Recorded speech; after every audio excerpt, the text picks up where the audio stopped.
guys? My name is Malcolm with IVIE, powered by IVIE, a creative communications company where we help our clients tell their stories better and also showcase the background of their business and the back history. This is Restaurant Stories and Eats, and I'm here with Ikes Cafe and Grill, a restaurant in Norcross, Georgia. I love the food. The Igusi, I tore it up last time I was here. I tore it up. I had to get a to-go plate last time I met with the owner and everything like that. But I am here with the lead server, number one. They say she's number one. Her name is Fumi. Meet Fumi, guys. Hi guys, it's your girl Fumi, aka Food Girl, checking in, lead server at Ikes Cafe and Grill, and it's a pleasure to be here with you guys today. It's blessed to be here. I'm thankful that you were able to show up and we have a nice conversation and everything like that. And we're gonna go right into it. Take us back to the beginning of your story first, because you play a key role here. So what is your story and what is the beginning? Just give us a little rundown. Okay, so the beginning is so funny because if anybody knows me, you guys know how much I love to take pictures. I love taking pictures. And I used to go out and there was this camera guy named Montrez, right? That's his name. Montre. Shout out to Montre. Sorry, boo, Montre. And he always used to like take pictures of me in the club or whatever.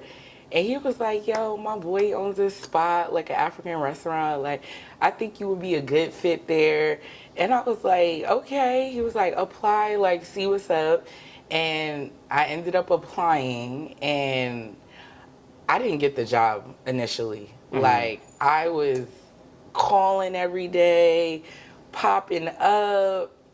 I found Quab on Facebook. I started Facebook messaging Quab. He was leaving me on red. Oh, man. And then it was so crazy. One day I came in here and Mom just happens to be here. Shout out to Mom. I'm talking about Mike and Quab's mom, Mama Ikes. And literally, like, I had told her, you know, I had been trying to apply. I wanted to talk to a manager. And basically, she hired me on the spot.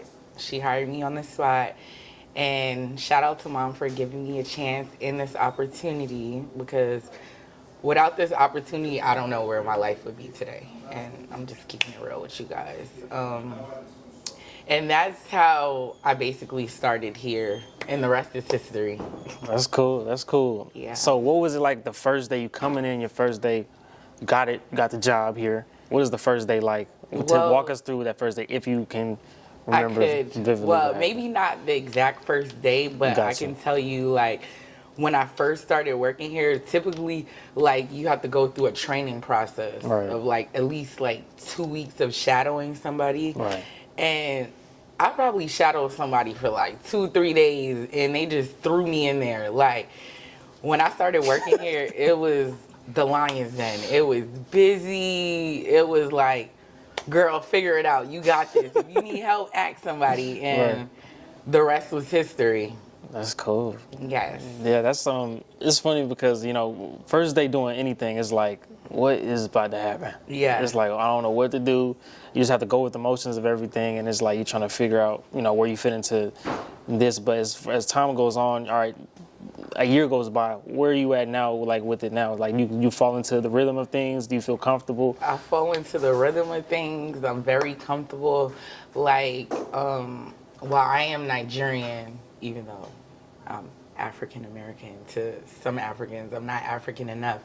But it really, like, got me in touch with my African side. Right. Like, especially, like, I had a couple of African friends, but I never really, like, was into the African community, into the African scene like that until I started working here.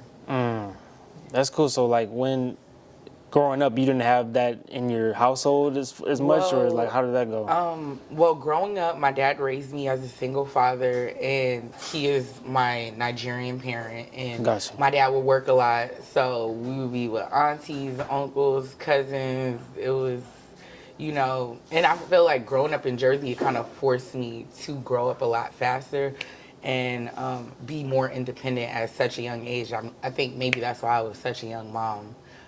Shout out to my baby Jameer.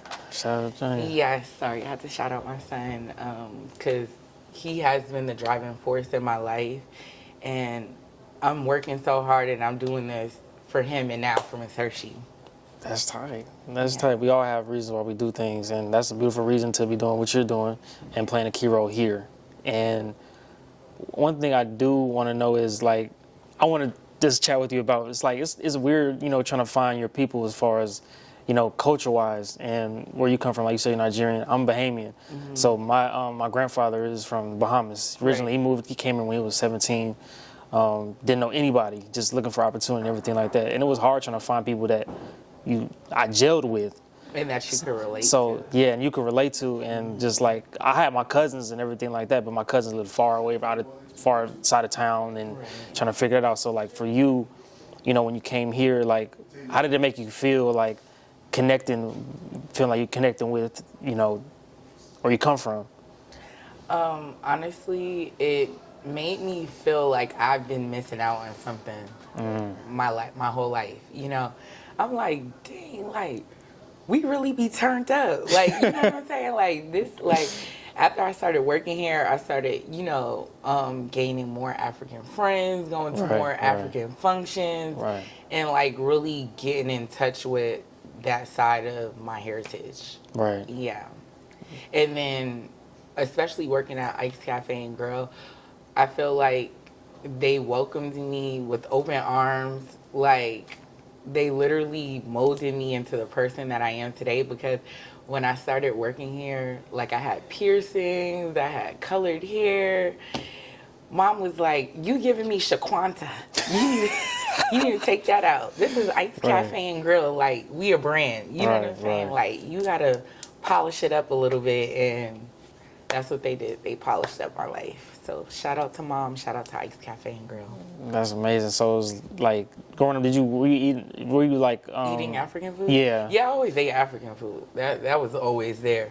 But as far as like actually having like a lot of African friends, and like you know, going to events and stuff, like, that was never it. Because I feel like also growing up, it wasn't cool to be African. Like I was always like the African booty scratcher. You know what I mean? Gosh. And like, kids will always make fun of me because of my name. And I never had an American name. Like, Fumi's my name from day one. You know what I mean? So, like, growing up and being African, like, it kind of was hard because kids could be cruel. Yeah, you know? for sure. So it caused you to kind of like shy away from it a little bit, dealing with people like that and like in school and stuff like that? Or were you just like, were you standing on it like, this is what it is? No, I mean, or at was the end of the day, like, I always, you know, was proud to be Nigerian, especially, you know, being raised by a single father. I always took pride in that, you know, and that's where my roots come from. Right. You know what I mean? So, but I always was that girl. So, I mean, that's what I'm talking about. That's what I'm talking about. That's cool. So this is Restaurant Stories and Eats. The first segment with Fumi. We love speaking with her and conversing with her. This is the first segment, Ikes Cafe and Grill. Peace.